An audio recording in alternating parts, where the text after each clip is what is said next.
نحمده ونصلي على رسوله الكريم اما بعد فقد قال الله تبارك وتعالى كما ورد في سورة آل عمران اعوذ باللہ من الشیطان الرجیم بسم اللہ الرحمن الرحیم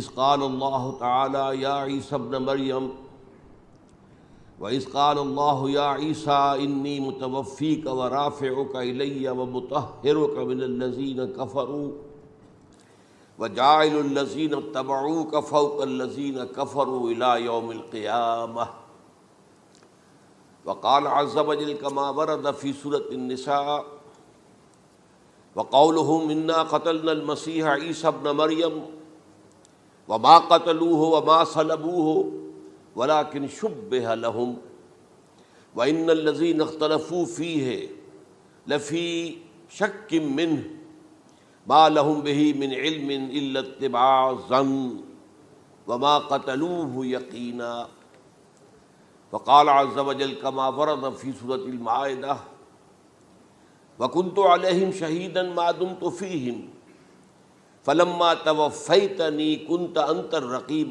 عليهم وَأَنْتَ عَلَى كُلِّ شَيْءٍ شَهِيدٌ وقال عز وجل كما ورد في سورة الزمر الله يتوفى الأنفس حين موتها والتي لم تمت في منامها فيمسك التي قضى عليها الموت ويرسل الأخرى إلى أجل مسمى صدق الله العظيم رب اشرح لي صدري ويسر لي امري واحلل عقدة من لساني يفقهوا قولي اللهم ربنا الهمنا رشدنا واعذنا من شرور انفسنا اللهم ارنا الحق حقا وارزقنا اتباعه وارنا الباطل باطلا وارزقنا اجتنابه آمین یا رب العالمین۔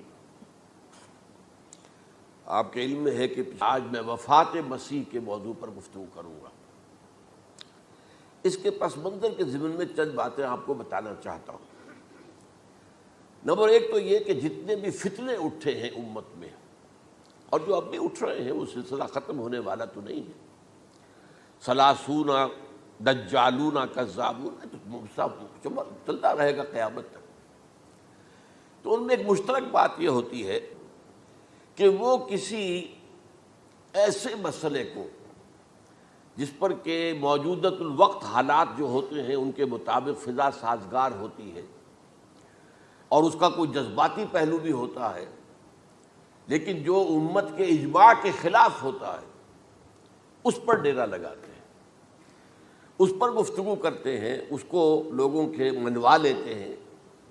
اس کا نتیجہ کیا ہوتا ہے کہ چونکہ وہ چیز مجمع علیہ ہوتی ہے، امت کا اجماع ہے 1400 برس سے، اب اگر اس شے کو انہوں نے غلط ثابت کر دیا اپنے زوم میں اور عام لوگوں سے کہ جو صاحب علم نہیں ہے، کہ جو نہیں سمجھ سکتے بات کو، اسے منوا لیا، اس کا مطلب ہے کہ اب اس شخص کے معتقد ہو گئے اور اسلاف سے منحرف ہو گئے کہ یہ تو بیوقوف سے سب لوگ، یہ سارے ہمارے علماء، یہ سارے محدثین، یہ سارے مفسرین، یہ سب بیوقوف تھے، یہ بات بھی نہیں کر سکے۔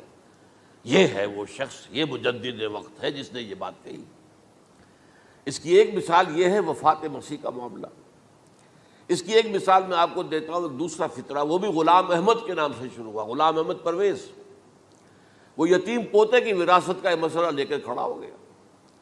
جیسے یہ غلام احمد قادیانی وفات مسیح کا کیسے ہو سکتا ہے کہ ہمارے نبی جو ہے وہ تو فوت ہو کر زیر زمین دفن ہو گئے اور یہ عیسیٰ جو ہے یہ آسمان پر اٹھا لیے، کیسے ممکن ہے؟ اب ظاہر بات ہے عام آدمی جو ہے مسلمان جس کی حضور سے محبت ہے، حضور کی دل میں تعظیم ہے، عظمت ہے، عقیدت ہے، وہ اس جال میں پھنس جائے گا۔ پھر وہ اپنے دلائل کے ساتھ اس کو جو ہے وہ، اور چونکہ ماحول بھی جو میں اس وقت عرض کروں گا کہ اس کے موافق ہو جاتا ہے اس وقت۔ غلام احمد پرویز نے کیا کہ یتیم پوتے کا مسئلہ، اب یہ اجماع ہے، اگر کسی شخص کا کوئی بیٹا اس کی زندگی میں فوت ہو جائے تو اس کا وراثت میں حصہ نہیں ہوتا، وراثت ہوتی ہے انہی میں جو اس کی موت کے وقت موجود ہو، بیٹے ہوں بیٹیاں ہوں۔ اب اگر جو فوت شدہ بیٹا ہے اس کے کوئی یتیم بچے ہیں تو اب اس میں بڑی ایک جو ہے دلیل، دیکھیے جی یتیم بچے بیچارے وہ محروم ہو گئے، یتیم بچوں کا تو زیادہ حق ہونا چاہیے. تو یہ تو قانون جو ہے اگر یہ اس پر اجماع ہے تو پھر وہی بات کہ یہ سب بے وقوف لوگ تھے اور یہ تو بڑے سخت دل اور سنگ دل لوگ تھے جنہوں نے یہ بات گھڑ رکھی ہے. یہ میں نے آپ کو دو مثالیں دے دی. اب ظاہر بات ہے کہ جو اسلام کا قانون میراث ہے، قانون وراثت ہے، اس کے کچھ بنیادیں ہیں، اس کے کچھ اصول ہیں، ان اصولوں پر وہ کھڑا ہے اور اس کے مطابق جو فیصلہ ہے وہ ہے.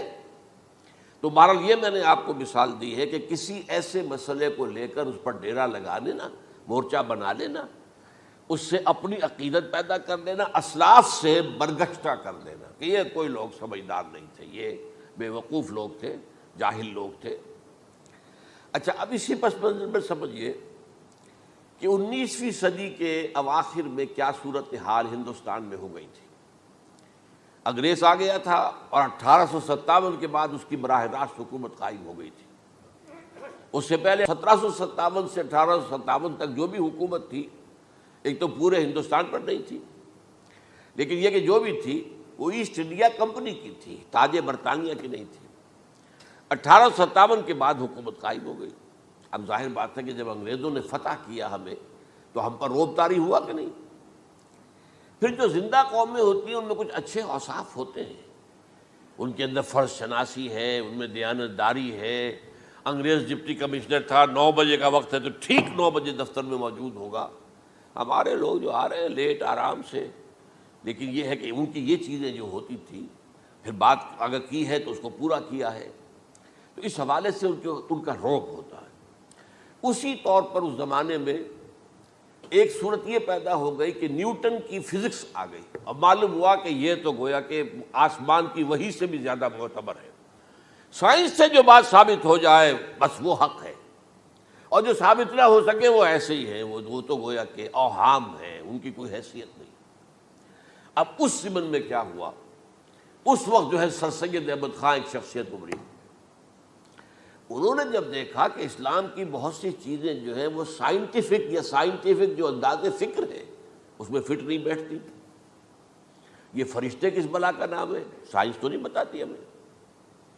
لہذا انہوں نے کہا فرشتہ کوئی نہیں ہے، یہ فورسز آف دی نیچر کو فرشتہ کہہ دیا گیا. یہ جن کیا بلا ہوتے، کوئی جن ون نہیں ہے، وہ تو سائنس کی اس میں تو نہیں آتے، دکھائی نہیں دیتے، کوئی جن نہیں.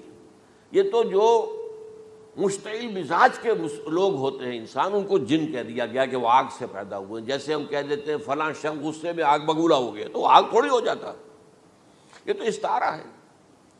اس طرح یہ جو معجزات ہیں یہ کوئی شے نہیں، ان کی بھی فزیکل توجیحات. یہ حضرت موسیٰ جب پار ہوئے اپنی قوم کو لے کر سمندر کے تو یہ کوئی معجزہ نہیں تھا، یہ کوئی حضرت موسیٰ کی ضرب کی وجہ سے پھٹا نہیں تھا سمندر، بلکہ وہ تو مد و جزر کا معاملہ تھا. جس وقت سمندر اترا ہوا تھا، جزر میں تھا، تو موسیٰ اپنی قوم کو لے کر گزر گئے. جب فرعون آیا اپنے لشکر کے ساتھ تو سمندر مد پر آ گیا، چڑھایا، لہذا وہ ہلاک ہوئے. تو معجزات کا انکار، ان تمام کے اندر ایسی فضا پیدا ہو گئی تھی کہ جو عقلی اور سائنٹیفک، عقلی سے آگے بڑھ کر، ایک تو عقلی ہوتا منطقی، ایک ہے عقلی سائنٹیفک، کہ اس کے حوالے سے جو چیز اسلام کی فٹ نہیں بیٹھی، جیسے کہ آپ کہتے ہیں round peg in a square hole اور square peg in a round hole. اب اسکوئر پیگ ہے، راؤنڈ ہول ہے، تو آپ کو اس کے کونے تراشنے پڑیں گے تب وہ اس ہول میں جائے گا. لہذا انہوں نے وہ کونے تراشے، اسی کے طرز پر پھر چلے ہیں. جو آپ کو معلوم ہے علامہ مشرقی، انہوں نے بھی جب شروع کیا اپنا دھندا تو ان کے پہلے کتابچے کیا تھے، مولوی کا غلط مذہب نمبر 1، مولوی کا غلط مذہب نمبر 2، مولوی کا غلط مذہب نمبر 3، چھوٹے چھوٹے کتابچے شائع کر رہے ہیں. مولویوں سے علماء سے برگشتہ کر دیا. اب معلوم ہوا کہ یہ شخص ہے مجدد وقت، یہ مولویوں شولویوں کے پاس تو کچھ نہیں ہے. اسی کا معاملہ پھر وہ انکار حدیث کی شکل میں آیا، جن میں کہ ایک بڑی شخصیت جو ہے وہ غلام احمد کی، غلام احمد پرویز، کیونکہ اللہ تعالیٰ نے اسے صلاحیت دی تھی، اچھا انشا پرداز تھا، لکھنا اچھا آتا تھا، بولتا بھی اچھا تھا. تو ظاہر بات ہے فتنہ وہی شخص پیدا کر سکتا ہے جو باصلاحیت ہو. جس میں کوئی صلاحیت نہیں وہ کیا فتنہ پیدا کرے گا؟ وہ نہ دنیا میں کوئی ترقی کرے گا، نہ دین میں کرے گا، نہ فتنہ انگیزی کر سکے گا. وہ تو جیسا بھی ہے معاملہ عام معمول جو ہے لوگوں کا، جیسی بھیڑ چال چل رہی ویسے چل جائے گا. تو اس فضا میں اصل میں غلام احمد پرویز نے جو ڈیرا لگایا وہ وفات مسیح پر تھا۔ یہ سب غلط ہے، یہ کہ مسیح زندہ آسمان پر اٹھا لیے گئے، کیسے ممکن ہے؟ ممکن ہے یہ کوئی الہونی بات ہے؟ سائنس اس کو مان سکتی ہے؟ وہ تو اصل میں ٹھیک ہے، ان کا کہنا کیا ہے کہ مسیح کو سولی تو چڑھایا گیا تھا لیکن وہ اس پر مرا نہیں، فوت نہیں ہوا، موت واقع نہیں ہوئی۔ پھر جب اس کو اتار لیا گیا تو وہ زخمی تھا، مجروح تھا، لیکن تھا زندہ۔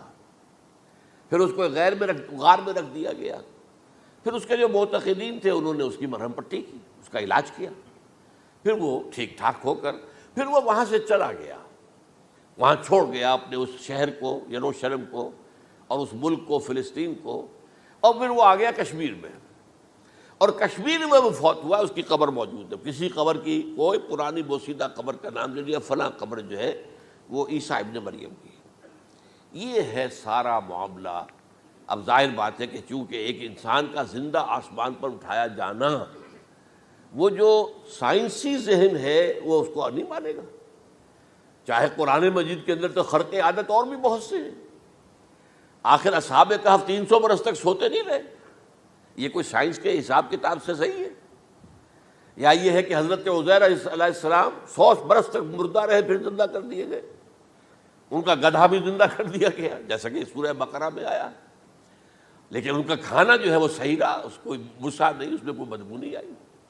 تو واقعات ہوتے ہیں ایسے، اللہ تعالیٰ جو چاہے کرے، خرق عادت ٹھیک ہے۔ فطری قانون جو بھی ہے، جو لاز آف دی نیچر اللہ نے بنائے ہیں اور اس کے مطابق ہی دنیا چل رہی ہے، لیکن اللہ تعالیٰ کے ہاتھ ٹوٹ نہیں گئے، بند نہیں ہو گئے، اختیار ختم نہیں ہو گیا۔ میں کیا کروں؟ میں تو قانون بنا بیٹھا، اب تو میں کچھ نہیں کر سکتا۔ میں تو قانون بنا چکا ہوں کہ آگ جلاتی ہے، اب اگر ابراہیم کو آگ میں ڈال دیا تو میں تو نہیں بچا سکتا، اس لیے کہ قانون ہے، وہ میرا بنایا ہوا قانون۔ لیکن ہم یہ سمجھتے ہیں، ہمارا ایمان ہے اللہ تعالیٰ جو ہے وہ قادر مطلق ہے، وہ جب چاہے اپنے ہی بنائے ہوئے کسی قانون کو توڑے۔ اسی کو کہتے ہیں خرق عادت۔ خرق کے معنی ہوتا ہے پھاڑ دینا، توڑ دینا۔ جیسے کہ وہ سورہ کہف میں لفظ آتا ہے کہ وہ حضرت موسیٰ کو جن کے پاس بھیجا گیا تھا، بزرگ کے پاس، انہوں نے اس کشتی کا جس میں وہ سوار تھے اس کا ایک تختہ پھاڑ دیا، توڑ دیا، خرقہ۔ تو خرق عادت، عادت سے مراد کیا؟ عام عادی قانون، laws, physical laws, chemical laws, جو بھی دنیا میں چل رہا ہے، بایولوجیکل لاز، ان کو جب چاہے اللہ توڑے اور اپنی خصوصی مشیت کا اس کے اندر اظہار کر دے۔ اب اس سلسلے میں جو میں نے آیات آپ کو سنائی ہیں، اور اسی طرح کی کچھ اور آیات بھی ہیں، ان میں قادیانی نے اور قادیانیوں نے اصل ڈیرا لگایا ہے لفظ وفات پر۔ اصل میں یہ لفظ کیا ہے؟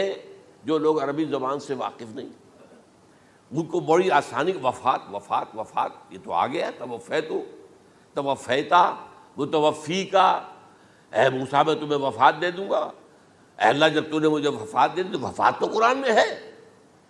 پھر اس کے ہوتے ہوئے یہ مفسرین کو کیا ہو گیا؟ ان کا دماغ خراب ہو گیا تھا۔ یہ تمام محدثین جو ہیں اتنی عقل بھی نہیں تھی ان میں۔ تو یہ وہ بات جو میں پہلے بیان کر چکا ہوں۔ اب میں آپ کو بتاتا ہوں اصل میں عربی زبان کا قاعدہ۔ عربی زبان کے اندر ایک سے حرفی روٹ ہوتا ہے، اس سے الفاظ بنتے چلے جاتے۔ مختلف خانوں میں پانی ہے، پانی کو آپ نے گلاس میں ڈال دیا، کوئی اور شیپ ہو گئی، کپ میں ڈالا کوئی اور شیپ ہو گئی، اور تشت میں ڈالا کوئی اور شیپ ہو گئی، شیپ تو بدل جائے گی، ہے تو وہی کا وہی پانی۔ تو اسی طریقے سے مثلاً میں مثال دے رہا ہوں آپ کو، علم یعلم، علم، کسی شے کو جان لیا، علم یعلم اعلاماً، کسی کو کچھ بتا دیا، علمہ خود جان لیا، اور علمہ یعلم اعلاماً، کسی کو کچھ بتا دینا، علم یعلم تعلیماً، کسی کو کوئی بات بڑی اچھی طرح ذہن نشین کرانا، بار بار دہرانا، سمجھا دینا، یہ تعلیم ہو گئی۔ تعلم یتعلم تعلماً، خود علم حاصل کرنا۔ اب علم یعلم سے عالم بنا، اور علم یعلم سے معلم بنا، اور تعلم یتعلم سے خود علم حاصل کرنا، اس سے متعلم بنا، متعلم جو کہ علم حاصل کر رہا ہے۔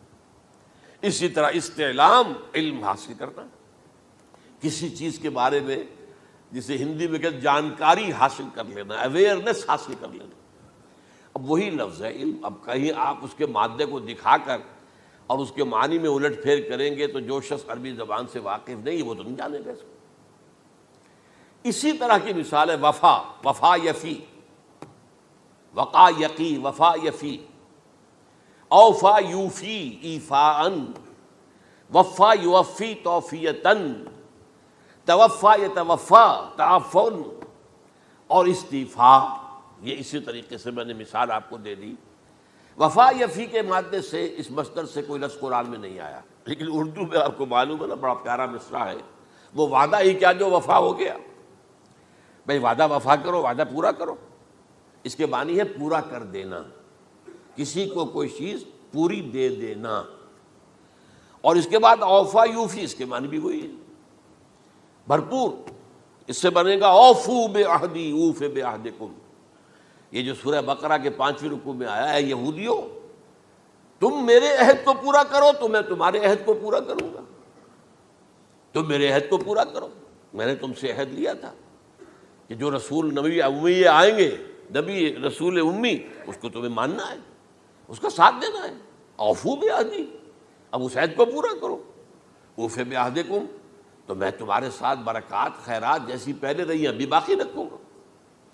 وفا یوفی، پورے اہتمام سے پورا کر دینا، کسی کو دے دینا چیز پورے اہتمام کے ساتھ، جیسے علم یعلم، پورے اہتمام کے ساتھ درجہ بدرجہ ایک بات ذہن نشین کرنا۔ یوفی، اس کا جیسے وَإِبْرَاهِيمَ الَّذِي وَفَّى، ذرا اس ابراہیم کا تذکرہ کرو جس نے سارے تقاضے جو اللہ کے تھے پورے کر دیے، بھرپور۔ جو امتحان آیا اس میں وہ ثابت قدم نکلے۔ توفا یا توفا، یہ آیا کسی شے کو پورا پورا لے لینا۔ اب ایک ہے پورا پورا دے دینا، ایک ہے پورا پورا لے لینا، ایک ہے کسی کو علم دینا، علم یعلم تعلیما، کسی کو پورا دینا، وفا یوفی توفیتن، کسی سے علم حاصل کرنا، تعلم یتعلم تعلما، کسی سے پورا پورا لے لینا ہے، توفا یتوفی، اور اسی طرح استیفاء، کسی سے پورا لے لینا۔ یہ لفظ آیا ہے ویل للمطففین الذین اذا اکتالوا علی الناس یستوفون واذا کالوہم ووزنوہم یخسرون۔ ہلاکت و بربادی ہے ان ڈنڈی مارنے والوں کے لیے جو جب تول کر لیتے ہیں تو پورا لیتے ہیں، اور جب دیتے ہیں تو اس میں کمی کر دیتے ہیں، ڈنڈی مار جاتے ہیں۔ الا یظن اولئک انہم مبعوثون، کیا انہیں یاد نہیں رہا ہے کہ یہ دوبارہ اٹھائے جائیں گے، اللہ کے سامنے کھڑے ہوں گے، حساب ہوگا پورا پورا پیسے پیسے کا۔ تو یہ میں نے آپ کو اس گردان سے بتا دیا کہ ایک ہی لفظ جو ہے وہ کتنے معنی دے رہا ہے۔ مادہ ایک ہے، وفا یوفی پورا کر دینا، اوفا یوفی پورا کر دینا، لیکن توفا یتوفی پورا لے لینا، استیفاء پورا لینا، اذا اکتالوا علی الناس یستوفون واذا کالوہم ووزنوہم یخسرون۔ اب دیکھیے اس میں قرآن مجید جو ہے اس کے ضمن میں سب سے جو فیصلہ کن آیت ہے وہ سورہ زمر کی ہے، اور یہ جو میں نے پچھلی مرتبہ بھی آپ سے کہا تھا، لا یاتیہ الباطل من بین یدیہ ولا من خلفہ، قرآن پر باطل حملہ آور ہو ہی نہیں سکتا، نہ سامنے سے نہ پیچھے سے۔ اب دیکھیے یہ ساری آیتیں جن میں حضرت مسیح کا ذکر ہے اور وفات کا لفظ جو ہے مختلف صورتوں میں استعمال ہوا ہے، اس میں سورہ زمر جو کہ مکی صورت ہے اس میں ہے وہ کانٹے دار آیت جس سے مسئلہ حل ہوتا ہے۔ وہ کیا ہے؟ وہ میں نے آپ کو سنائی ہے، اللہ یتوفی الانفس حین موتہا، اللہ قبض کر لیتا ہے، لے لیتا ہے نفس کو اس کی موت کے وقت، واللتی لم تمت فی منامہا، اور جس کے مرنے کا وقت نہیں آیا، مرا نہیں ہے، اس کی نیند میں لے لیتا ہے۔ فیمسک التی قطع علیہ الموت، تو جس پر موت کا فیصلہ ہو چکا ہے اس کو تو روکے رکھا ہے، موت کے وقت لیا اور روکے رکھا۔ اور ویرسل الاخری الی اجل مسمی، اور جو دوسرے ہیں جن کی موت کا وقت نہیں آیا ان کو مؤخر کر دیتا ہے، واپس کر دیتا ہے، لوٹا دیتا ہے۔ سوال یہ، نیند میں کیا چیز اللہ لیتا ہے؟ کیا جان لیتا ہے؟ ظاہر بات ہے نہیں، شعور نہیں چلا گیا۔ ایک ہے انسان کا شعور، وہی تو سب سے اعلیٰ شے ہے، سب سے اونچی چیز تو وہی ہے۔ یہ شعور ختم ہو گیا تو انسان کہاں رہا؟ اس کے نیچے جو کچھ ہے وہ تحت شعور ہے، سب کانشیس مائنڈ۔ تو خواب واب جو ہوتے ہیں وہ سب کانشیس مائنڈ کے ہوتے ہیں، وہ کانشیس مائنڈ کے تو نہیں ہوتے۔ جو کانشیسنس ہے، شعور جو ہے، اور خاص طور پر خود شعوری، وہ نیند میں اللہ سلب کر لیتا ہے۔ تو محض شعور کے لیے بھی وفات کا لفظ آ گیا۔ ابھی تو جان یہی ہے، جو سویا ہوا ہے وہ مرا تو نہیں ہے، زندہ ہے۔ البتہ جب جس کو ہم موت کہتے ہیں وقت آیا تو شعور بھی لے لیا، جان بھی لے لی، دو چیزیں لے لی۔ حضرت عیسیٰ پر پورا اطلاق ہوا، مجسم عیسیٰ کو لے لیا، شعور بھی لے لیا، جان بھی لے لی اور بدن بھی لے لیا۔ تو گویا کہ لفظ توفا کا کامل اطلاق تو صرف عیسیٰ پر ہو رہا ہے۔ ہم جب مرتے تو ہمارا جسم تو یہی رہتا ہے، وہ تو گیا قبر میں، پورا قبض نہیں کیا اس نے، پوری شے کو اپنے قبضے میں نہیں لیا، جسم تو یہی ہے۔ لیکن یہ کہ موت کے اندر ظاہر بات ہے کہ جان گئی، اور جان ہی اصل چیز ہے۔ جب جان نکل گئی تو یہ کیا ہے؟ یہ تو یوں سمجھیے کہ اب ایسی چیزیں جلدی سے قبر میں دبا دو ورنہ یہ سڑے گی، گل جائے گی۔ اور قبر میں بھی کیا ہوگا؟ کیڑے ویڑے کھائیں گے، ختم کریں گے، الا ماشاءاللہ جس کو اللہ چاہے۔ انبیاء کرام اور شہداء کی جسموں کو اللہ تعالیٰ نے محفوظ رکھا ہوا ہے، واللہ عالم۔ تو اس اعتبار سے تو اب توفا، اللہ یتوفی الانفس حین موتها، اب نفس کا لفظ دیکھیے، یہ قرآن مجید میں نمبر کتنے معنی میں آیا؟ ایک تو پورا وجود کسی کا یہ نفس ہے، میرا نفس، نفسی نفسی نفسی، کیا ہوگا جب قیامت کے دن ہم بول رہے ہوں گے؟ اور جو اللہ کے لیے بھی لفظ آ گیا نفس، نفس کے معنی ہم جب بولتے ہیں عام طور پہ تو وہ تو برے سمجھ میں بولتے ہیں، بھائی یہ نفسانی تقاضے ہیں، ان کو ذرا دبا کے رکھو۔ لیکن یہ نفس، یحذرکم اللہ نفسہ، اللہ تمہیں ڈراتا ہے اپنے آپ سے، یعنی اللہ اپنی ذات سے ڈراتا ہے کہ وہ جہاں رؤوف اور رحیم ہے وہاں پر وہ عذاب دینے والا بھی ہے، انتقام بھی لیتا ہے، شدید العقاب بھی ہے۔ تو یہ بھی ہو گیا نفس۔ پھر نفس جو ہے ہم اس کو بھی کہہ دیتے ہیں، جو کہ نفس کی ایک کیفیت ہے خاص، نفس لوامہ، نفس امارہ، نفس مطمئنہ، یا ایتھا النفس المطمئنہ ارجعی الی ربک راضیۃ مرضیہ۔ تو یہاں پر کیا ہے؟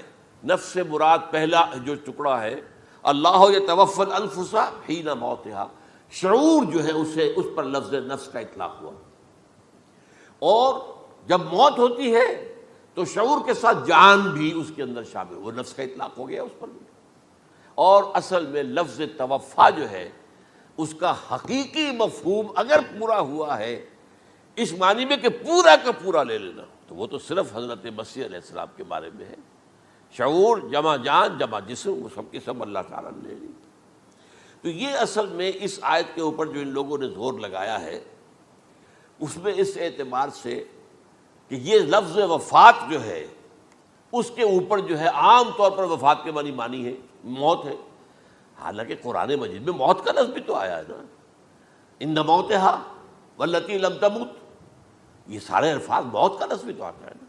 لیکن یہ کہ وفات کا لفظ بھی ہے، کوئی شک نہیں ہے، حضور کی وفات ہو گئی، فلاں کی وفات ہو گئی، یہ بھی ہے، لیکن یہ اس کا ایک استعمال ہے۔ وفا یفی، اوفا یوفی، وفا یوفی، توفا و یتوفی، استیفا یستعفی، یہ سارے الفاظ اسی سے وفا کے لفظ سے بن رہے ہیں۔ اب یہ کہ اس کے ضمن میں عقلی بات آپ کے سامنے رکھنا چاہتا ہوں۔ یہ تو میں نے آپ کے سامنے اس لفظ کے حوالے سے، کیونکہ سارا ڈیرا اس لفظ پر ہے ان کا۔ دیکھیے پہلی بات عقلی طور پر یہ ہے جو قرآن سے ثابت ہے، رسول کبھی قتل نہیں ہو سکتا اور رسول کبھی مغلوب نہیں ہو سکتا۔ اس میں فرق ہے نبی اور رسول کا، نبی قتل ہو سکتا ہے، رسول قتل نہیں ہو سکتا۔ اب یہ علیحدہ بحث ہے، نبی کون ہوتا ہے، رسول کون ہوتا ہے۔ اس میں جو اجماع ہے تمام امت کا وہ کیا ہے کہ رسول خاص ہے، نبی عام ہے۔ نبی بہت آئے ہیں، 1.25 لاکھ آئے ہیں بعض روایات کی روح سے، رسول بہت تھوڑے 313 آئے ہیں۔ قرآن مجید میں یوں سمجھیے کہ 20 کے قریب تو انبیاء کا ذکر ہے، اور 5-7 ہیں جو رسول ہیں۔ حضرت نوح رسول ہیں، آدم تو رسول نہیں تھے، نبی تو تھے۔ حضرت شیس رسول تو نہیں تھے، نبی تو تھے۔ حضرت ادریس رسول تو نہیں تھے، نبی تو تھے۔ نبی تو رسول جو ہیں پہلے وہ تو حضرت نوح ہے۔ تو اس طریقے حضرت جو ہود ہیں، پھر حضرت صالح ہیں۔ اس حوالے سے نبی اور رسول کے فرق کو سمجھیے تو قرآن کہتا ہے کتب اللہ لاغلبن انا ورسلی، اللہ نے طے کر دیا ہے، لکھ دیا ہے، میں اور میرے رسول غالب آ کر رہیں گے۔ رسول مغلوب نہیں ہو سکتا۔ نمبر 2، وَلَقَدْ سَبَقَتْ كَلِمَتُنَا لِعِبَادِنَا الْمُرْسَلِينَ أَنَّهُمْ هُمُ الْمَنْصُورُونَ وَأَنَّ جُنْدَنَا لَهُمُ الْغَالِبُونَ۔ یہ بات ہمارے طرف سے طے کی جا چکی ہے، پہلے سے طے ہو چکی ہے، پہلے سے معین قانون ہے اپنے ان رسولوں کے بارے میں جنہیں ہم نے بھیجا، رسولوں کے، نبیوں کے بارے میں نہیں، کہ وہی منصور ہوں گے، ان کی مدد کی جائے گی لا محالہ، اور ہمارا جو لشکر ہوگا یعنی رسول کے ساتھ جو لوگ ہوں گے وہ اللہ کا لشکر ہے، وہ حزب اللہ ہے۔ وَأَنَّ جُنْدَنَا لَهُمُ الْغَالِبُونَ، لازماً وہ غالب ہو کر رہیں گے۔ یہ 2 چیزیں جو ہے قرآن مجید کے اندر، یہ 2 آیات نص سے قطعی ہیں کہ رسول کبھی مغلوب نہیں ہو سکتا، رسول کبھی قتل نہیں ہو سکتا۔ اب عجیب بات دیکھیے سورہ آل عمران میں، کیونکہ حضرت عیسیٰ کے ساتھ حضرت یحییٰ بھی موجود ہیں۔ حضرت یحییٰ حضرت مریم کے خالہ زاد بھائی تھے، حضرت زکریا کے بیٹے تھے۔ سورہ آل عمران اور سورہ مریم دونوں میں آپ دیکھتے ہیں کہ پہلے یحییٰ کا ذکر ہوتا ہے، پھر عیسیٰ کا ذکر ہوتا ہے۔ یہ ہم عصر بھی تھے، لیکن یہ کہ سینئر تھے حضرت یحییٰ۔ لیکن حضرت یحییٰ کی مدح قرآن کرتے کرتے آخری بات کیا کہتا ہے؟ نبیم من الصالحین، لفظ رسول نہیں آیا ان کے لیے۔ اور وہیں سائملٹینیس کنٹراسٹ ہے سورہ آل عمران میں حضرت عیسیٰ کے لیے، وہ سارے ان کی مدح رسولاً الی بنی اسرائیل، وہ رسول تھے اور وہ نبی تھے۔ نبی قتل ہو گئے، ایک آبرو باختہ لڑکی کی فرمائش پر قتل کر دیا۔ ایک ڈانسر، اس پر بادشاہ اس وقت جو تھا، وہ بادشاہ کیا تھا؟ وہ ایسے بادشاہ ہوتے تھے اس زمانے میں جیسے ہمارے ہاں بھاولپور کے جو ہے نواب ہے، بادشاہ تو انگریز تھا، حکومت تو اس کی تھی، لیکن ایک اٹانومی سی دے رکھی تھی۔ راجے جو ہیں، راجہ صاحب ہیں، مہاراجہ ہیں، یہ راجے مہاراجے اور نواب جو ہوتے تھے یہ ایک اٹانومی تھی۔ باقی یہ کہ اصل میں تو بادشاہ جو ہے تو انگریز کی تھی۔ تو اسی طرح کی ایک اٹانومی جو ہے حکومت وہاں اس وقت تھی اصل میں رومیوں کی، اس کا گورنر وہاں موجود تھا پائلیٹس پونٹس، لیکن یہ کہ انہوں نے یہودیوں کو ایک مذہبی اٹانومی دے رکھی تھی۔ چنانچہ ہیڈرن ان کا ادارہ تھا، دارالقضاء، جہاں چوٹی کے ان کے فقہا اور لیڈر جو تھے، ربائی، وہ بیٹھتے تھے اور فیصلے کرتے تھے۔ کسی مذہبی معاملے میں جو فیصلہ وہ کر دیتے تھے یہ ان میں معاہدہ تھا، وہ فیصلہ جو ہے وہ پھر ایگزیکیوٹ کیا جائے گا، وہ فیصلہ آخری ہوگا ان کا۔ وہ خود تو سزا نہیں دے سکتے، سزا تو گورنر دے گا، لیکن یہ کہ اگر ہیڈرن جو ہے ان کا جو وہ ہے ادارہ ٹاپ کا، وہ اگر سزا دے دے، سلا دے، تو گورنر کو وہ سزا دینی پڑے گی، یہ ان کا طے تھا معاملہ۔ تو اس نے حضرت مسیح علیہ السلام کو مرتد قرار دیا، جو ہیڈرن ان کا سب سے اونچا ادارہ تھا۔ اس اعتبار سے ان کو جو ہے، لیکن جیسا کہ میں بتا رہا تھا کہ حضرت عیسیٰ رسول تھے، وہ قتل نہیں ہو سکتے تھے، مغلوب نہیں ہو سکتے تھے، لیکن حضرت یحییٰ نبی تھے، ان کو وہی جو اس وقت کا جو یہودیوں میں سے جو بادشاہ تھا نام کا، جو ہیروڈ اینٹیپاس، یوں سمجھیے کہ اس نے کچھ بہت حرام کاری کی ہوئی تھی، شاید اپنے بھائی کی کسی بیوہ کو، وہ مجھے ایگزیکٹلی یاد نہیں ہے، بغیر اس کے کہ وہ عدت مدت پوری ہو پھر نکاح ہو، اسے اپنے گھر میں ڈالا ہوا تھا، اور اس کی جو لڑکی تھی اس کے اوپر بھی عشق آ گیا تھا، آپ کو دل آ گیا تھا، شادی بھی کرنا چاہتا تھا اس سے، اور اس کا ڈانس تھا، اس پر کہا مانگو کیا مانگتی ہو۔ تو اس نے کہا، اس لیے کہ حضرت یحییٰ جو ہے تنقید کرتے تھے بہت کہ یہ تم کیا حرام کام کر رہے ہو، تم نے جس طریقے سے جس عورت کو گھر میں ڈالا ہوا ہے تم گناہ کر رہے ہو، تم شریعت کے خلاف کام کر رہے ہو۔ اس کو کہا تھا یو ڈاٹر آف سن، اس لڑکی کو کہا تھا تم جو کہ گناہ کی بیٹی ہو. اور وہ ناراض تھے, اور وہ ملکہ بھی جو تھی اس وقت تھی, اور یہ اس کی بیٹی بھی بہت ناراض تھے. تو انہوں نے کہا, مجھے وعدہ لے لیا کہ دیکھو جو کہہ رہے ہیں, جو مانگوں گی مانگنا پڑے گا. ہاں مانگوں گا. مجھے یحییٰ کا سر چاہیے. ایک دفعہ تو وہ کانپ گیا, اسے اندیشہ تھا کہ اگر یحییٰ کو میں نے قتل کر دیا تو یہودیوں کے اندر ہو سکتا بغاوت ہو جائے. لیکن پھر اس نے پھر تانا دیا, تم کیسے بادشاہ ہو, اپنا وعدہ پورا نہیں کرتے. پھر انہوں نے کہا ٹھیک ہے, حکم دیا. اور وہ جیل میں تھے پہلے سے ہی, وہاں گیا اور جو ہے ان کا سر قلم کیا, لا کے پیش کر دیا. تو نبی جو ہے جن کی بڑی مدح ہوئی ہے سورہ مریم کے اندر, جب آپ پڑھیں گے تو ان کی شان جو ہے, لیکن نبی تھے, صرف رسول نہیں تھے. اور حضرت عیسیٰ رسول تھے, رسول قتل نہیں ہو سکتا, نبی قتل ہو سکتا. تو یہ قاعدہ جو ہے وہ بھی قرآن نے اس سائملٹینیس کنٹراسٹ کے حوالے سے سورہ آل عمران میں حضرت یحییٰ اور حضرت عیسیٰ کا تقابل کر کے بتا دیا. تو ایک تو بات یہ ہے کہ اس اعتبار سے میں جو آپ کو آیت سنا چکا ہوں, یہ جو جرائم جو ہے سورہ نساء کے اندر یہودیوں کے اللہ تعالیٰ نے بیان کیے ہیں, ان میں سے یہ بھی ہے وَقَوْلُهُمْ إِنَّا قَتَلْنَا الْمَسِيحَ عِيسَى ابْنَ مَرْيَمَ. اور ان کا یہ کہنا کتنا بڑا جرم ہے جو یہ کہہ رہے ہیں, ہم نے عیسیٰ ابن مریم کو قتل کر دیا. لیکن یہاں ایک عجیب کیفیت ہے, رسول اللہ کے رسول کو. عام طور پر اس کی کنسٹرکشن کو لوگ سمجھے نہیں ہیں, وہ سمجھتے شاید انہوں نے خود ہی کہا رسول اللہ. انہوں تو رسول اللہ کہتے تو قتل کیسے کرتے؟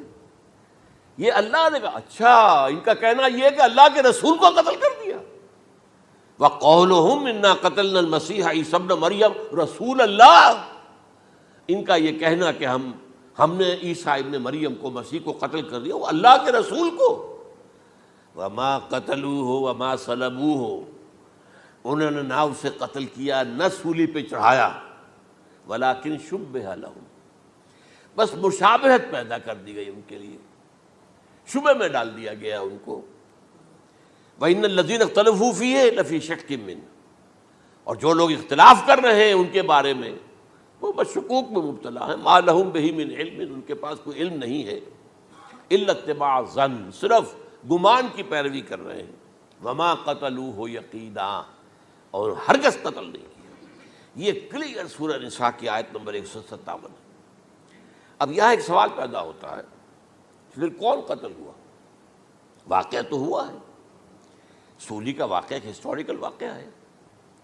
پھر کون صلیب پہ چڑھا؟ حضرت عیسیٰ تو صلیب پر نہیں چڑھ سکتے, اس لیے کہ صلیب کی موت کو سمجھا جاتا تھا بہت ذلت کی موت ہے, بہت حقارت کی موت ہے, بہت ملعون موت ہے. تو جب عیسیٰ مغلوب نہیں ہو سکتے تو صلیب پہ کیسے چڑھا دیے جائیں گے؟ قتل ہونا تو بعد میں ہوگا نا, پہلے تو آپ صلیب پر لٹکائیں گے اس کو نا, تب وہ جب مرے گا تو کہیں گے قتل بھی ہو گیا, ہم نے قتل کر دیا. صلیب کیا ہوتی تھی یہ معلوم ہے آپ کو؟ ایک لمبی لکڑی, ایک جو ہے ٹرانسفرس آ جائے گی اس کے اوپر, اور اس میں سے یہ ہے کہ اس کے دونوں, ایک شخص کے جو ہے دونوں ہاتھ وہ نیل کر دیے جاتے تھے. یہ جو اوپر جو ہے کراس کا جو نشان ہے وہ کیلیں ٹھوک کر لگا دیے گئے, اور پاؤں دونوں جو ہے وہ پیروں کے اندر کیلیں ٹھوک کر وہ اس لمبی لکڑی کے ساتھ جو نیچے سے آ رہی ہے اس میں لگا دیے. اب وہ بلیڈنگ ہو رہی ہے, اس کا جو حال ہے پتلا ہو رہا ہے, اس کا رفتہ رفتہ سسک کر مرتا ہے نا, اسی لیے اسے کہتے ہیں بڑی ملعون موت ہے. ایک ہے آپ نے پھانسی دی کسی کو, ایک جھولا جھولتا ہے وہ گیا, ختم ہو گیا. آج کل تو کیا ہوتا ہے, کرسی پہ بٹھایا, ذرا کرنٹ چھوڑا اور گئے صاحب, کو ٹیکا لگایا پتہ ہی نہیں چلا, اور پیٹ ٹیکے کے ساتھ آدمی مر گیا. تو یہ بھی ہوتا ہے, لیکن یہ کہ بدترین موت جو ہے صلیب کی موت ہے. تو یہ واقعہ تو ہوا ہے صلیب کا, لیکن یہ کہ کون مرا. اب دیکھیے عیسائیوں کا کہنا کیا ہے, عیسیٰ صلیب پر چڑھے, وہاں فوت ہو گئے, مر گئے, پھر انہیں نکالا گیا, ایک قبر میں رکھ دیا گیا. لیکن قبر وہ جو تھی اس طرح نہیں تھی زمین میں کھودی ہوئی, بلکہ ایک پہاڑ کے اندر ایک چھوٹا سا کھو تھا, غار سی, وہاں رکھ دیا گیا. لیکن وہاں سے وہ زندہ ہو گئے. اگلے دن جب لوگ آئے تو دیکھا وہ قبر تو خالی ہے, عیسیٰ کہاں گئے؟ وہ زندہ ہو کر آسمان پر اٹھا دیے گئے, اور آسمان پر جانے سے پہلے وہ اپنے حواریین سے ملے بھی تھے, کہا میں زندہ ہوں. یہ ہے ان کا عقیدہ. اور اس کے بعد یہ بھی عقیدہ ہے کہ دوبارہ آئیں گے، قیامت کے قریب آئیں گے، یہ بھی عقیدہ ہے۔ ہمارا عقیدہ کیا ہے؟ نہ سولی پر چڑھے نہ قتل ہوئے، بلکہ اللہ نے انہیں اٹھا لیا، بل رفعہ اللہ الیہ، اللہ تعالیٰ نے انہیں اٹھا لیا۔ جیسے کہ آتا قرآن میں، یا عیسیٰ انی متوفیک ورافعک الیہ، اے عیسیٰ میں تمہیں قبض کر لوں گا، قبضے میں اپنے لے لوں گا اور اپنی طرف اٹھا لوں گا، رافعک الیہ، یہ قرآن مجید کا قول ہے۔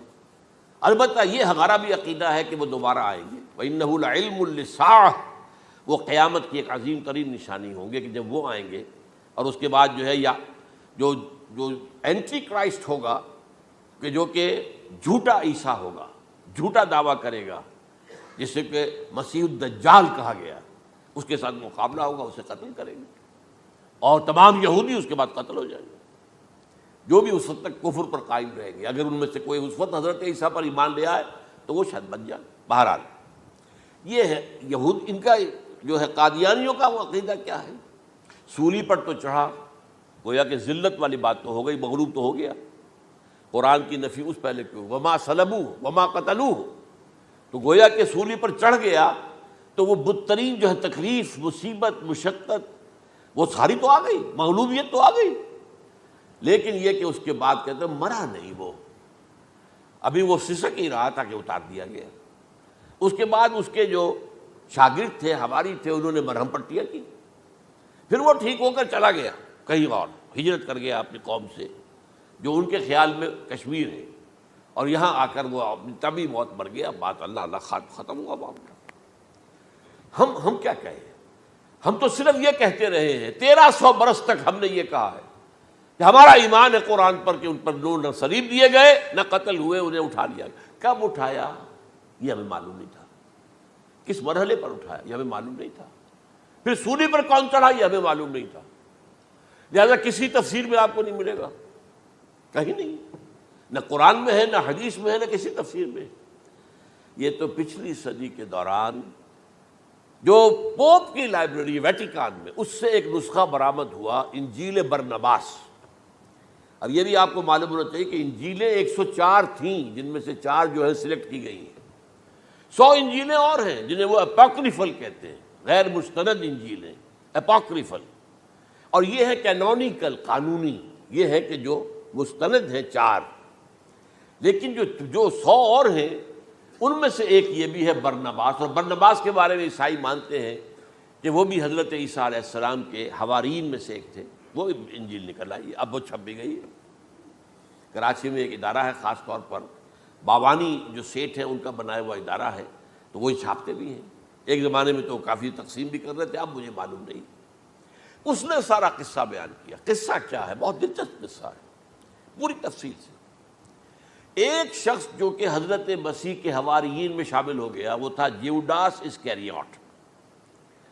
یہ شخص اصل میں تھا ایک زیر زمین تنظیم وہاں چل رہی تھی، زیلوٹس، انڈر گراؤنڈ موومنٹ، تاکہ ہم رومنوں کی حکومت یہاں سے ختم کریں اور اپنی پوری حکومت اور آزادی حاصل کریں۔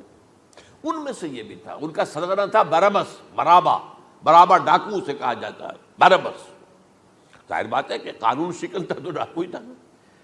اچھا، ان میں سے یہ شخص جو ہے، اس نے جیوڈاس نے حضرت عیسیٰ کے معجزے دیکھے بہت، اور اتنا یقین ہو گیا اسے کہ یہ شخص جو ہے عیسیٰ، یہ ایک مرتبہ اگر رومیوں پر لعنت بھیج دے، کرس کر دے، تو رومی ختم ہو جائے۔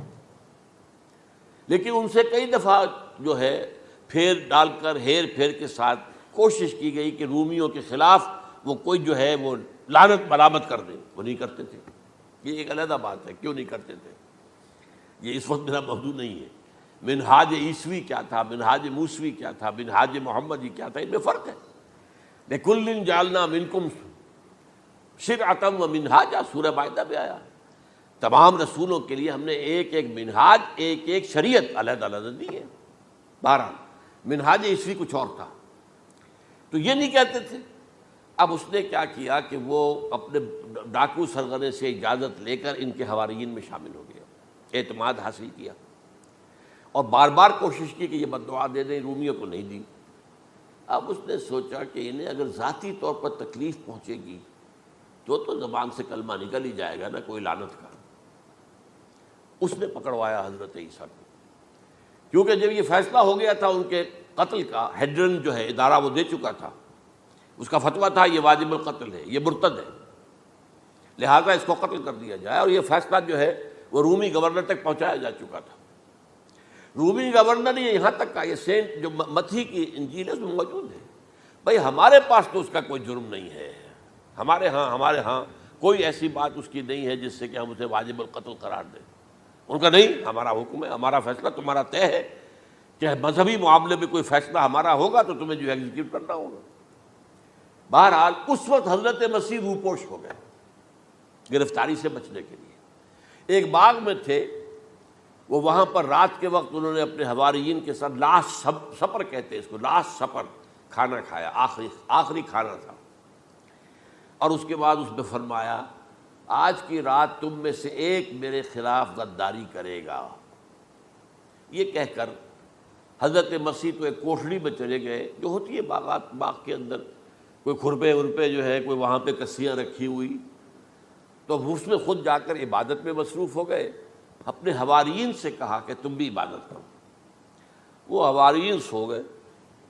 اب یہ اسکریوٹ جو ہے یہ اٹھا، یہ گیا رومیوں سے جا کر کہا میں پہنچا دیتا ہوں عیسیٰ تک، پکڑوا دیتا ہوں، آؤ میرے ساتھ۔ 30 ان کے آدمی آئے، وہ اس سے کہا باغ کے باہر کھڑے رہو تم، میں اندر جاؤں گا، تھوڑی دیر کے بعد تم آنا، جسے میں کہوں اے میرے استاد، پکڑ لینا اسی کو۔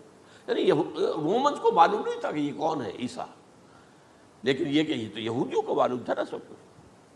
ہوا کیا کہ وہ جب اندر آیا ہے اور کوٹھڑی میں داخل ہوا، اسی وقت اس کی شکل بدل دی گئی حضرت مسیح کی، شبہ لہم، مشابہت پیدا کر دی گئی، شبیہ بدل دی گئی، اور چھت پھٹی، 4 فرشتے اترے اور حضرت مسیح کو لے کر آسمان پر چلے گئے۔ تو باہر آیا وہ، تو جیسے ہی وہ یہ باہر آیا، وہ باقی ہماری جاگ گئے، اے ہمارے استاد، اسی وقت جو ہے وہ رومی داخل ہو گئے، تو پکڑ لیا۔ تو اصل میں گرفتار ہوا ہے برنباس کی انجیل کے مطابق یوڈاس اسکریوٹ، وہ سولی چڑھا ہے۔ لعنتی موت اس پر آئی، کیوں آئی ہے؟ غداری کی اس نے، بٹرے کیا حضرت مسیح علیہ السلام کو، تو وہ تو مستحق تھا، کوئی ظلم نہیں تھا۔ اگر عیسیٰ کی جگہ کسی اور کو دے دیا جاتا ایسے کسی کو پکڑ کر، تو وہ تو ظلم ہو جاتا نا، اس کا تو کوئی جرم نہیں تھا، تو یہ تو واقعی مجرم تھا۔ وہ سولی چڑھا ہے اور حضرت عیسیٰ کو اٹھا لیا۔ یہ ہے وہ ساری تفصیل جو کہ انجیل برنباس کے اندر موجود ہے۔ The gospel of our lord according to saint Barnabas, یہ اس کا نام ہے۔ ایونجیلیم برنابے، یہ جو ہے یونانی زبان میں اس کا نام ہے، یا لیٹن میں۔ بہرحال یہ ہے معاملہ۔ تو پہلی بات تو یہ ہے کہ عقلی طور پر رسول نہ مغلوب ہو سکتا ہے نہ قتل ہو سکتا ہے، ہمارا عقیدہ ہے، وہاں ماں صلبوہ و ماں قتلوہ۔ لیکن یہ کہ اگر یہودی، اگر جو قادیانی مانتے ہیں سولی چڑھ گئے تو صلیب تو ہو گئی، قرآن کی نفی تو ہو گئی، ہاں مرا نہیں، یہ دوسری بات ہے۔ دوسری بات یہ ہے کہ رسولوں کے باب میں اللہ کا قانون کیا ہے۔ اگر کسی قوم کی طرف رسول کو بھیجا اور اس قوم نے بحیثیت مجموعی انکار کر دیا، رد کر دیا، ریجیکٹ کر دیا، پوری قوم ہلاک، اور رسول اور اس کے جو چند ساتھی ایمان لے آتے تھے وہ وہاں سے ہجرت کر کے چلے جاتے تھے۔ لیکن ہجرت کر کے جاتے تھے تو اس کے بعد کسی اور مقام پر کریں گے اہل نظر تازہ بستیاں آباد، پھر وہاں پر ایک قوم انہوں نے جو ہے اپنا مرکز بنایا، ایک نئی امت کھڑی ہو گئی۔ اس کی سب سے بڑی مثال کیا ہے؟ قوم عاد ختم ہوئی حضرت ہود علیہ السلام کو ریجیکٹ کرنے کے باعث، ہلاک کر دی گئی۔ حضرت ہود علیہ السلام اپنے ساتھیوں کو لے کر، یہ قوم عاد تھی عرب کا جزیرہ نما عرب کے جنوبی علاقے کے اندر، جو اب صحرا ہے، بہت بدترین صحرا ہے، الربع الخالی جسے کہتے ہیں، خالی ہے، وہاں کوئی زندگی کے آثار ہے ہی نہیں، نہ کوئی پتیاں ہیں، نہ کوئی گھاس ہے، نہ کوئی انسان ہے، نہ کوئی حیوان، کچھ نہیں۔ الربع الخالی، بدترین صحرا ہے۔ وہ صحرا ایسا ہے کہ اس کے اندر کوئی چیز ٹکتی نہیں ہے، جو چیز اوپر ہوگی وہ دھستی چلی جائے گی، اندر چلی جائے گی۔ ورنہ عام صحرا کے اندر ریت کے اوپر اونٹ بھی چلتا ہے، انسان بھی چلتے ہیں، لیکن اس میں نہیں۔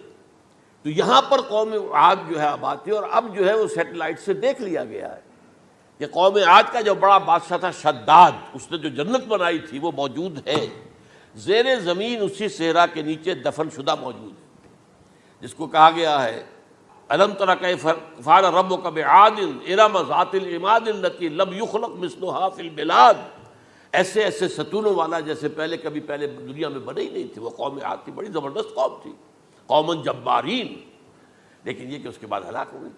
اب حضرت ہود اپنے مسلمان ساتھیوں کو لے کر نکل گئے جزیرہ نما عرب کے مغربی کونے میں جا کر، شمال مغربی کونے میں آباد ہو گئے۔ وہاں ایک نئی قوم پیدا ہوئی، سمود۔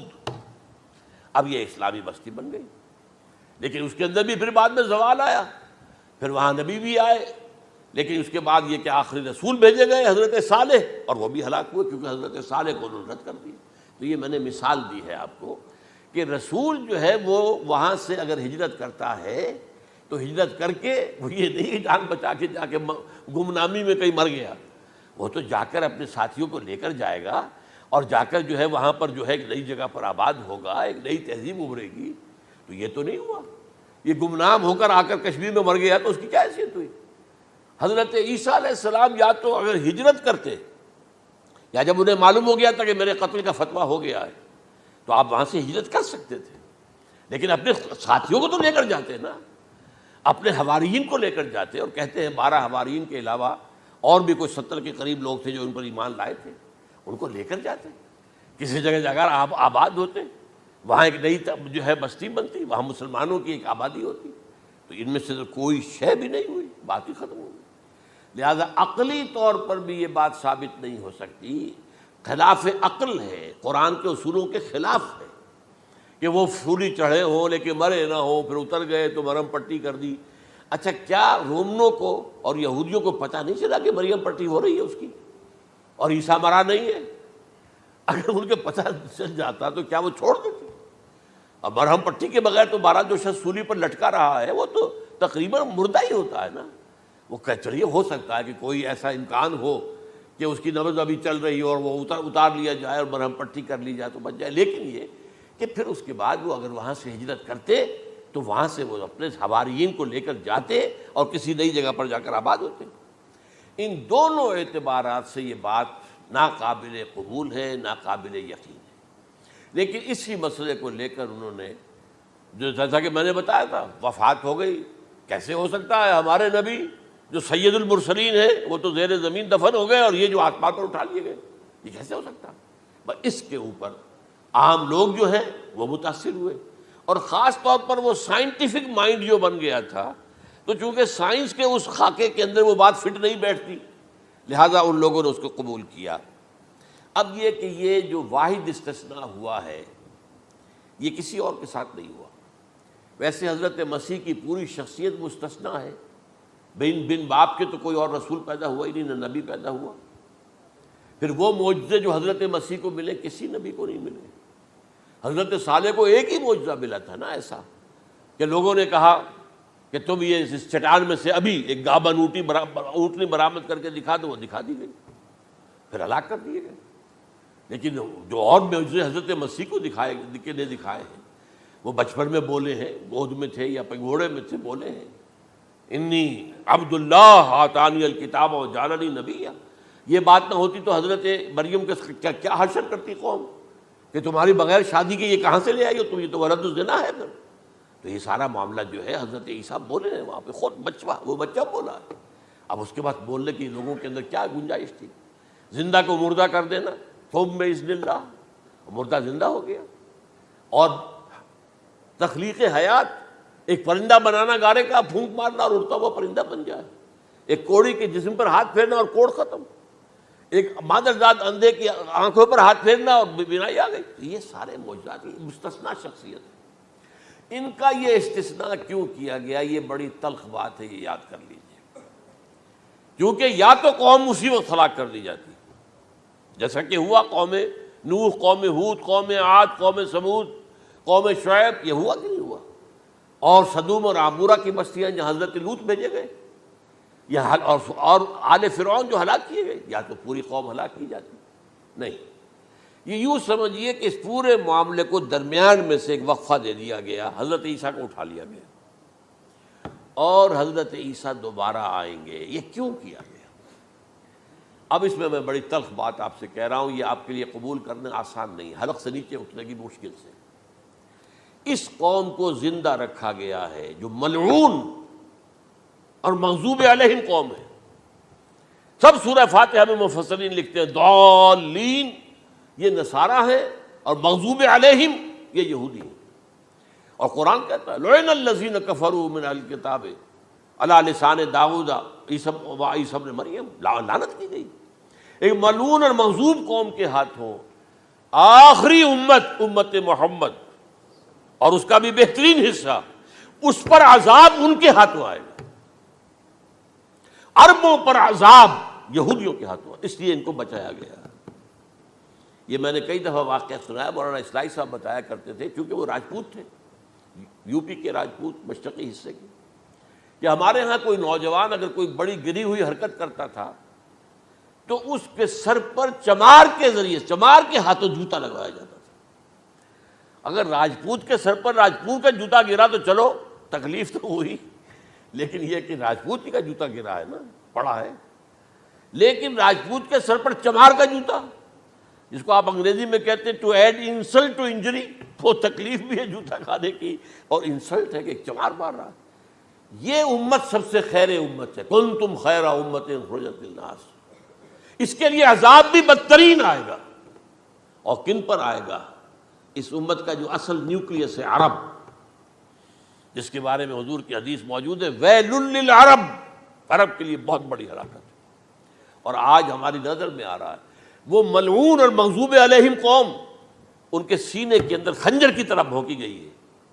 اور 30 کروڑ کے قریب عرب بے حمیتی، بے غیرتی، بزدلی، کمزوری، ذلت، مسکنت کی مثال بنے ہوئے. کوئی بول سکتا ہے اس اسرائیل کے خلاف؟ کوئی بول سکتا ہے؟ 30-35 لاکھ آدمی ہے اسرائیل کے اندر یہودی، اس سے زیادہ تو امریکہ میں 50 لاکھ کے قریب، کل 1.25 کروڑ آدمی ہے یہ یہودی پوری دنیا کے اندر. لیکن دیکھیے جو چاہتا کرتا ہے. جب چاہا اس نے عراق کے ایٹمک انسٹالیشن کو تباہ کر دیا، اور سعودی عرب کی فضا میں اس کو فیول کیا ہے انہوں نے، دوبارہ ری فیولنگ جو ہوئی ہے ان کے جہازوں کی، وہ سعودی عرب کی فضا میں ہوئی. یہ صورت جو ہے عربوں کے اوپر، اور اب جو آنا ہے آرمگدان، کیونکہ پوری عیسائی دنیا یہودیوں کے قبضے میں ہے. اور یہ رومی ایک حدیث کی روح سے 80 علم لے کر حملہ آور ہوں گے تم پر، اور یہ ہوگا مڈل ایسٹ میں. آپ کو معلوم ہے پوری دنیا میں کہا جا رہا ہے 3rd ورلڈ وار جو ہونے والی ہے وہ مڈل ایسٹ میں ہوگی.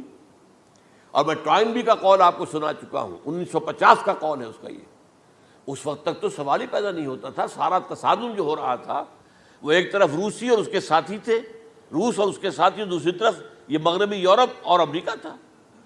کوئی مسلمانوں اور عیسائیوں کی کسی جنگ کا تو کوئی امکان نظر ہی نہیں آتا تھا. لیکن ٹائنبی نے کہا ہے، جو سب سے بڑا فلاسفر آف ہسٹری ہے 1920ویں صدی کا، کہ اب جو جنگ ہوگی بڑی، جو اس نیکسٹ سینچری کی، 21st سینچری کی، وہ در حقیقت کمیونزم کے درمیان اور کیپٹلزم کے درمیان نہیں ہوگی، بلکہ عیسائیوں اور مسلمانوں کے درمیان ہوگی. یہ میں اس کا حوالہ بھی پورا آپ کو دے چکا ہوں، اس نے یہ کہاں یہ بات کہی. تو یہ ہے، یہ بات جان لیجئے. اور مڈل ایسٹ میں ہوگی، گریٹر اسرائیل بنے گا. حدیث میں خبریں، یہ سارے مسلمان ممالک تمہارے ہاتھ سے نکل جائیں گے مسلمانوں. یہ عراق اور اردن اور یہ اور وہ، یہاں تک کہ ترکی، سعودی عرب کا بھی شمالی حصہ نکل جائے گا. البتہ مدینے کا جو ان کا پروگرام ہے اس کو اللہ نہیں پورا ہونے دے گا. مدینے میں داخلے کی ان کو اجازت نہیں ملے گی. بہرحال یہ سارا کچھ ہونے والا ہے. وہ وقت بھی آنے والا ہے کہ حضور کی ایک حدیث کے مطابق ایک شخص کے 1000 بیٹے ہوں گے تو 999 ختم ہو جائیں گے، ایک بچے گا.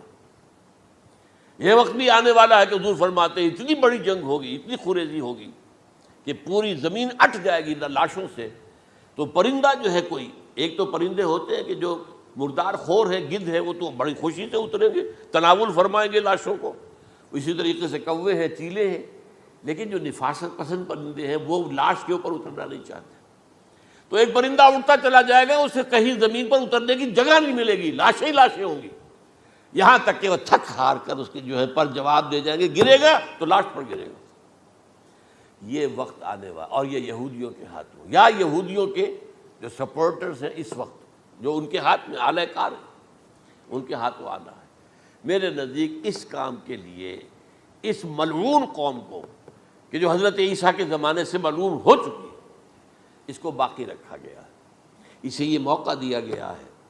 اس نے اسرائیل بنا لیا ہے، تقریباً 2000 سال کے بعد وہ دوبارہ آ کر آباد ہوئے اس سرزمین میں جہاں سے نکال دیے گئے تھے 70 عیسوی کے اندر۔ یہ سارا کچھ کیوں ہو رہا ہے؟ تو در حقیقت میرے نزدیک واللہ عالم حکمت خداوندی اس میں یہ ہے، انہیں روک کر رکھا گیا ہے اور حضرت عیسیٰ کو اٹھا لیا، پھر وہی عیسیٰ آئیں گے اور انہی کے ہاتھ میں یہ ہلاک ہوں گے۔ سوائے اس کے، چونکہ جو ایک میں نے آپ کو کئی دفعہ حوالہ دیا ہے، فلاڈلفیا ٹرمپٹ ایک رسالہ نکلتا ہے پروٹیسٹنٹ عیسائیوں کا، انہوں نے یہ لکھا ہے، اس نے لکھا ہے ایک پرچے کے اندر کہ جب حضرت مسیح آئے گی، اینٹی کرائسٹ ہوگا، وہ لکھا اس نے کہ وہ یہودی ہوگا، حالانکہ وہ پرو یہودی ہے۔ وہ جتنے بھی یہ جو کرسچن زائنسٹ ہیں، یہ تو یہودیوں سے بڑھ کر زائنسٹ ہیں، ان کے بڑے سپورٹرز ہیں۔ تو لیکن اس نے لکھا ہے اینٹی کرائسٹ ول بی اے جیو۔ ابھی کچھ عرصے پہلے آپ کو یاد ہوگا نوسٹریڈیمس کا بڑا چرچا ہو گیا تھا، اس کی جو ہے وہ پیشن گوئیاں، اور یہ کہ ایک مسلمان ہوگا اینٹی کرائسٹ، اور صدام کے بارے میں اشارے کیے جا رہے تھے کہ وہ اینٹی کرائسٹ ہوگا وغیرہ وغیرہ۔ لیکن انہوں نے لکھا ہے کہ وہ اینٹی کرائسٹ یہودی ہوگا، اور اس نے لکھا 80% یہودی قتل ہو جائے گا۔ یہ میں نے ایک تعویل کی ہے اپنے ذہن میں کہ 20% شاید وہ ہوں جو حضرت عیسیٰ کی جو سیکنڈ کمنگ ہے، آمد ثانی کے موقع پر ان پر ایمان لے آئیں اور وہ بچ جائیں۔ لیکن جو بھی حضرت عیسیٰ کا انکاری ہوگا وہ ختم کر دیا جائے گا، جیسے قوم نوح ختم ہوئی، قوم ہود ختم ہوئی، قوم عاد ختم ہوئی، قوم صالح ختم ہوئی، اسی طریقے سے۔ تو یہ قانون خداوندی پورا ہونا ہے۔ بس ایسے ہی ہے جیسے کسی کو پھانسی کا حکم تو ہو گیا ہو لیکن ابھی ایگزیکیوشن نہ ہوئی ہو، ہوتا ہے 2 سال 3 سال گزر جاتے ہیں کہ پھانسی کا حکم ہے لیکن یہ کہ اب وہ پھانسی نہیں ہو رہی ہے، وہ اپیل و در اپیل معاملہ چل رہا ہے۔ یہ ہے میرے نزدیک واللہ عالم، اللہ تعالیٰ نے یہ کوڑا ان مسلمانوں کے لیے رکھا ہوا ہے کہ جن کے رتبے ہیں سوا، ان کی سوا مشکل ہے۔ جتنا اونچا مقام اللہ نے دیا عربوں کو، ان میں حضور کو اٹھایا، ان کی زبان میں اپنا آخری کلام نازل کیا، تو ان کی ذمہ داری بھی بہت ہے۔ جن کے رتبے ہیں سوا، ان کی سوا مشکل ہے۔ اقول قولی ھذا واستغفر اللہ لی ولکم ولسائر المسلمین والمسلمات۔